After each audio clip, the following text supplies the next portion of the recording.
it's Jen from Fabulous Paper Emporium and welcome to my channel. Today is July 1st. Happy Canada Day to all of my fabulous Canadian friends. And I know the upcoming weekend is also a long weekend for our fabulous American friends. So happy July 4th to you when the time comes. And today is, of course, our card sketch day.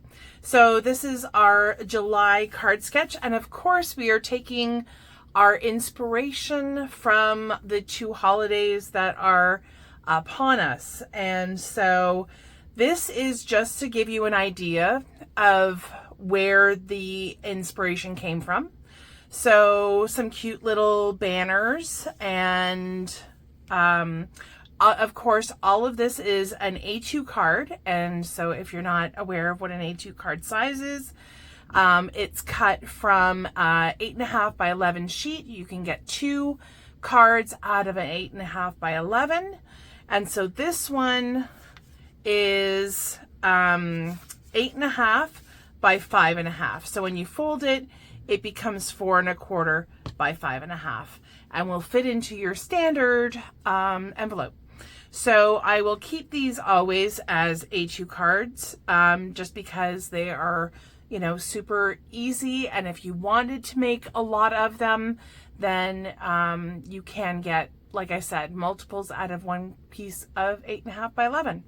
So this was my inspiration. Of course, I'm just using brown, kind of regular, neutral kind of colors, so that hopefully you can look past the colors and find your own inspiration, whether it's a birthday party. These would be really cute invitations with a little "you're invited," you know, thing right there. That would be fantastic. And so, yeah, so that's kind of where the inspiration came from. So I did the Canadian one already, and I'll remove this one. And this is what I came up with for our Happy Canada Day, and I am so thrilled with how it turned out.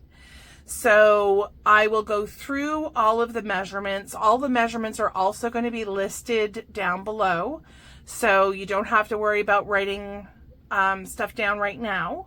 And we're going to make together kind of an American version. So, and I'm going to make some slight adjustments to that. But again, I'll link everything below, so I'll have the Canada Day version and the July 1st version. So for this one, we are starting with a red card base. And so of course, we are going to take our 8.5 by 11 sheet of cardstock, which I thought I had, well, I have one, just it's black. So when you put this into your paper trimmer, you are going to put it with the 11 side at the top. Cut it in half at 5.5, and away you go. So you'll have 2 card bases if you so wish. Otherwise, you put one in your card scraps for later. This is also something I made with all card scraps with the exception of the base. Everything else was scraps. So these are, you know, scrap busters as well, I guess, or you know, stuff that you might have in your stash.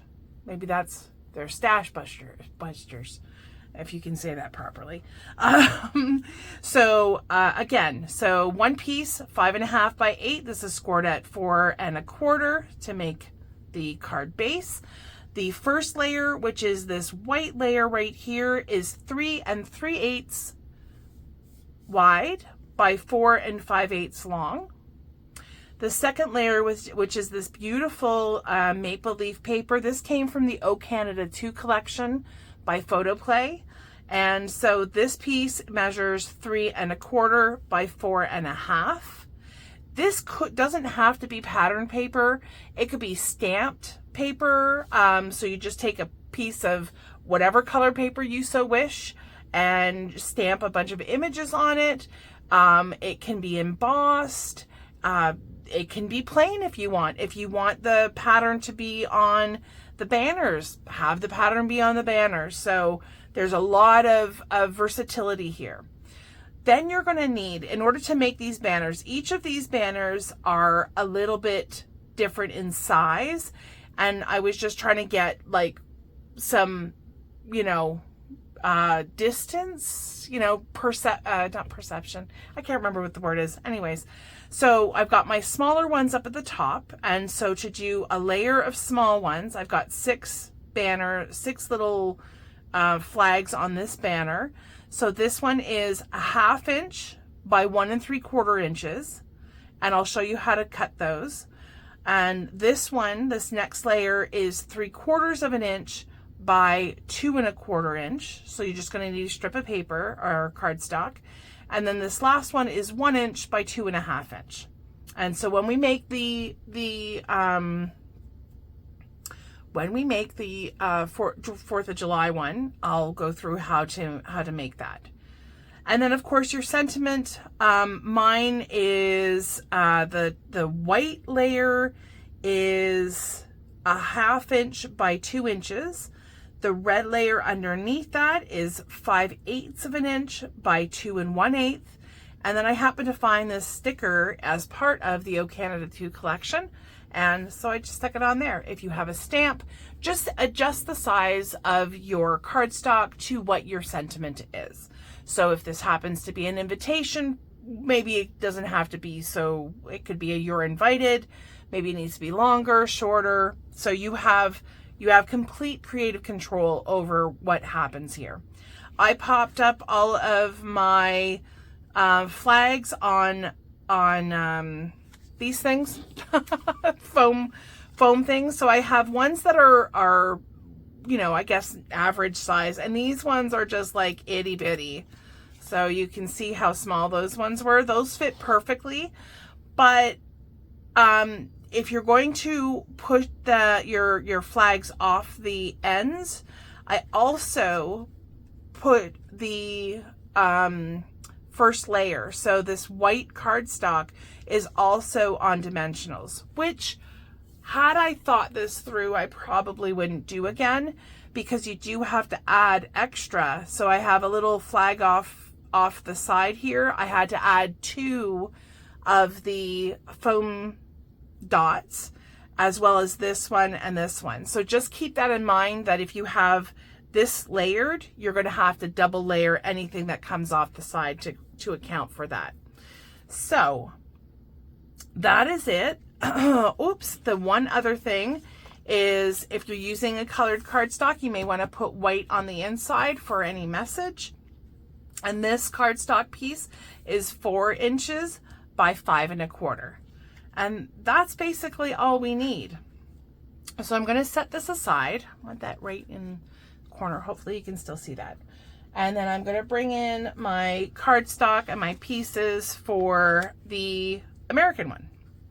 So I started off, like I said before, I got 2 card bases out of the red, so I really did want to make the red go the distance. So I have the same piece here that is going to be, if I lay it out, already scored it. So this is 8 1/2 by 5 1/2. Always check, just a little side note, always check to make sure that your 8 1/2 by 11 paper is really 8 1/2 by 11. Oftentimes you will find that if you're buying your paper from like a big box store, that the sheets are not going, they're going to be a little bit more generous. So you're going to have to trim it.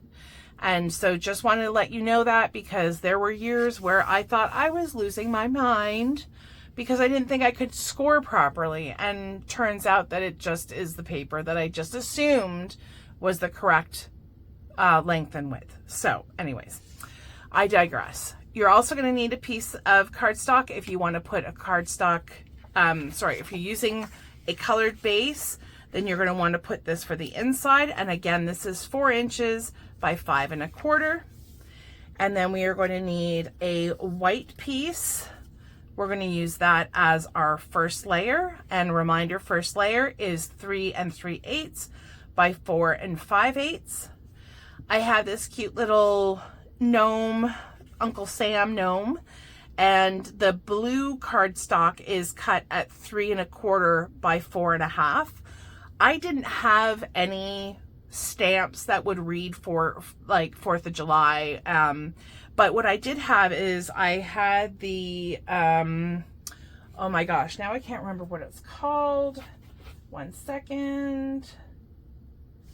Of course, I flipped everything, so I can't see what the name of this collection is. It's like A Year with My Gnomies, I believe. And it's super cute. It's from Photoplay. All of this paper is available through fabulouspaperemporium.com. And so, oh my gosh. Yeah, A Year with My Gnomies. It has, you can basically create an entire calendar, and it's got, of course, the gnomes. And I brought in the Canadian version, so there is a special sheet which has just Canadian stickers and Canadian, some Canadian cardstock. So, but because of that, I also have these little guys for the 4th of July. So I created my own little pattern paper, if you will. So that's going to go on top. And then we have 2 strips. So because I put, like, there's more of a scene on this one, I'm going to do 2 rows of the banner, and I'm choosing to make them the smaller ones just so that I'm not obscuring a lot of what I have going on already. So these 2 strips, I will get, these are 1/2 inch. Yeah, 1/2 inch. Well, I guess it's 1/2 inch high, I guess. And you're going to need 1 3/4 inch in length. And I'll show you how to do that. So obviously I've already started cutting that. I've got my banner that was cut just so that I knew how to lay it out. But if you have a grid, like a cutting mat like this, this works perfectly. If you don't, and you have a ruler, I never put this the right way. I always grab it and it's upside down and wrong ways, and it's great. It's great. Anyways, you can lay that down and just butt this up against it. You can lay your strip right on top as well. Just line it up with one of the lines that's going across your ruler, and this way you can properly mark. Great on the white, and the white is a perfect example. I'm looking for a pencil now. So I'm lining it up here, and it doesn't matter, you know, what you start at. Like, it doesn't, the numbers don't really matter. You're just looking for the lines, because every 1/4 of an inch you're going to make a mark. So we're going to start at from the edge. I'm going to do a little mark at 1/4 inch. Then I'm going to mark 1/4 inch. So top, then bottom, then I go back up here and mark 1/4 inch. Then I mark another 1/4 inch, and so on and so forth.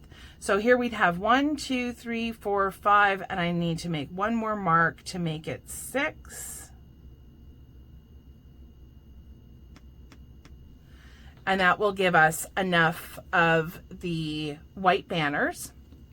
So in order to cut, so this is what it looks like now, is I've got all my little lines there. So the first one I'm going to do is I'm going to cut from the corner to the top. And so I just line up my blade. It doesn't have to be like super, super precise. It's, you know, again, it's handcrafted, so, you know, it's not machine made. It's not going to be absolutely 100% perfect. And then I'm going to cut towards there, and then I have my little banner piece, and I'm just going to keep going down, and I cut diagonally from mark to mark, from pencil line to pencil line. And you can either, I use pencil because then I can just turn it around. I can erase them. I can also just turn it around, and that way none of the marks are showing. So if you only have a pen or whatever, you don't have to stress too much about it. So I have my 6 little pieces of white, And I'm going to go ahead and do the exact same thing with my red strip. And so I mark it there, I'll put it right there. And then I go 1/4 inch, 1/4 inch, 1/4 inch.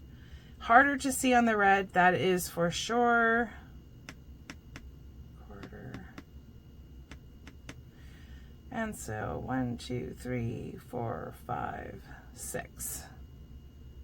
Yeah. All right, and do the exact same thing. So I go from this first little piece is just going to be little, so it can be cut off to the side, and then we just pivot and cut, pivot, cut. If you happen to have a die that does this, great.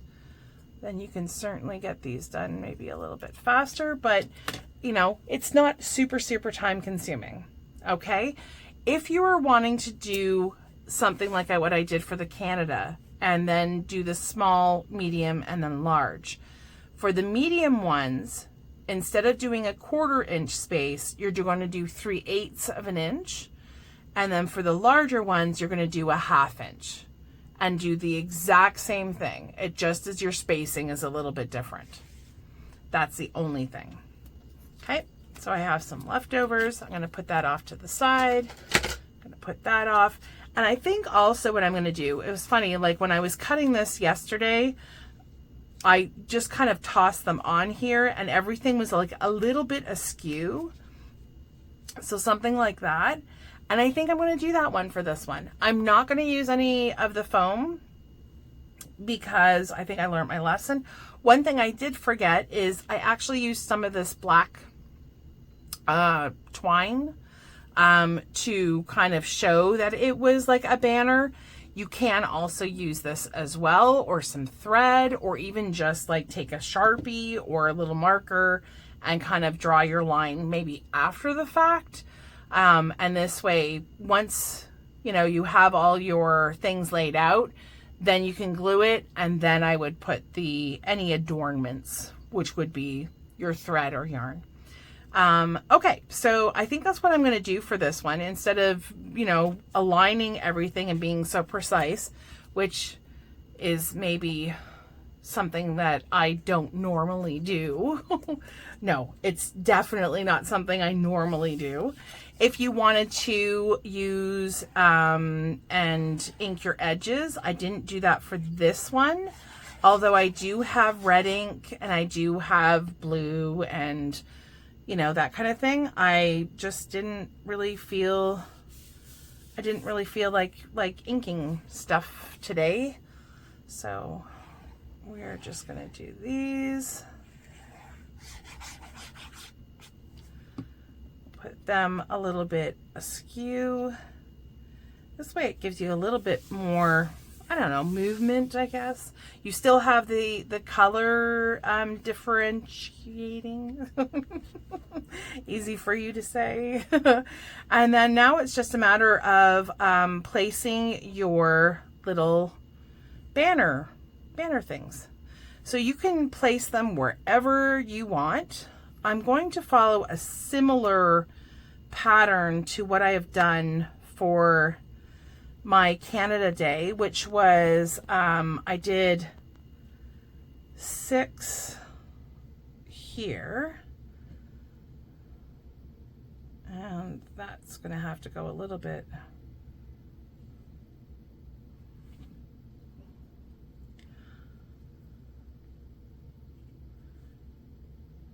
Let's see, so we've got 5 and then 6.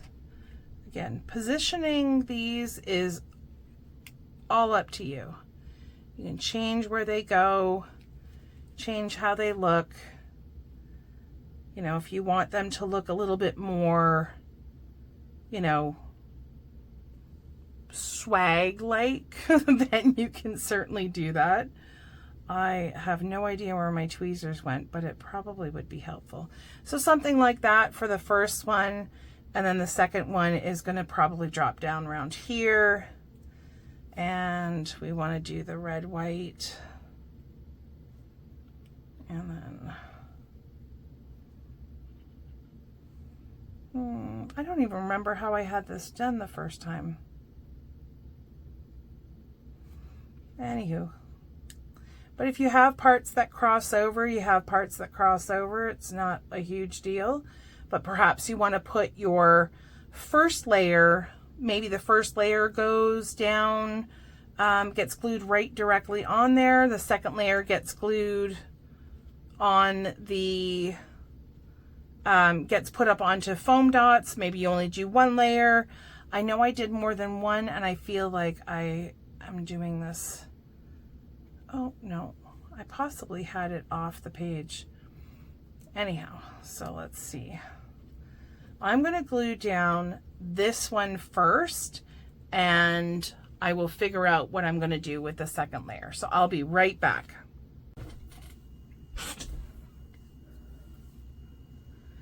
Okay, so I've laid out my little flags to make my banners. I did end up changing this one a little bit so that I could bring it up a little bit higher, and thus including only 5 flags. And then I have 7 flags on the bottom below, banner below. And you can basically do whatever you wish, however you want to lay it out. I would just, obviously, I can't stress this enough, dry fit it first. And then I try as much as possible to kind of keep things where they are and just be very, very gentle. If you have any really low tack tape, this is Post-it tape, and you could always put them down individually, but that would also take a lot of extra time. So we're done for our card layout. The only thing left we have to do is our sentiment. I have a little piece of red, a little piece of blue. You can choose whatever colors you want. I would stick with something that you obviously have used on your card front. And I've got this little sticker that says I Heart the USA. So I am going to place that on my blue cardstock, the little piece that I have. So these pieces are the exact same measurements that I gave before. So this one is 2 inches by 1/2 inch. This one is 2 1/8 by 5/8 of an inch.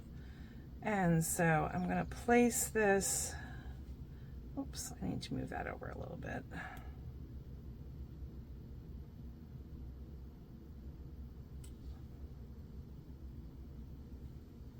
There. And then I'm going to apply my glue. And then I think because everything else is basically flat on the card, I think I'm going to apply some of my foam. Whoa. Some of my foam to my sentiment and just have it popped up, adding some dimension here. Oh boy. Okay, there we go. Oh, I didn't really grab onto that. Okay, so 1, 2, 3, I think. No. And then I think I'm gonna put kind of put this guy anywhere, really. There's a lot of extra space up there, so I think that's where I'm gonna put this guy. I'm just gonna spin it around to allow for a little bit. I mean, everything is kind of wonky anyways, which is why I'm having some difficulty getting this squared up.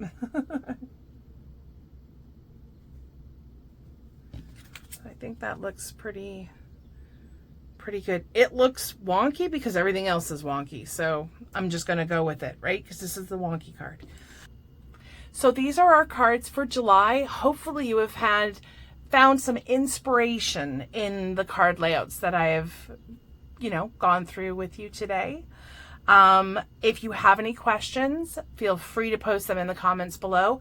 I'm always interested in your feedback. So if there is feedback, good, bad, or otherwise, please let me know. If there's something that I'm missing, if there's something that you'd like me to do or see, I'm always really, really open to your comments. So thank you for anyone who has left me comments. Thank you for all of my subscribers. I really appreciate you. I feel the love and the support.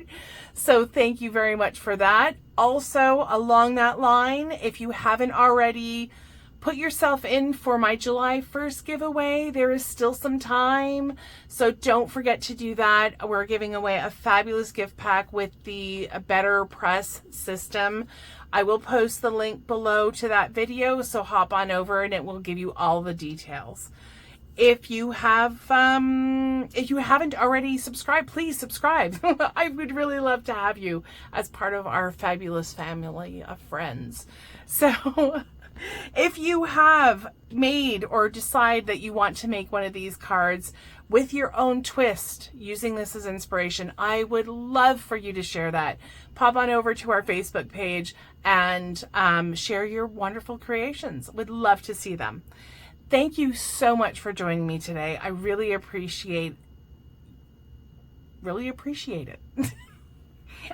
Hopefully you have a fabulous rest of your day and you stay safe and well. See you again next time. Bye.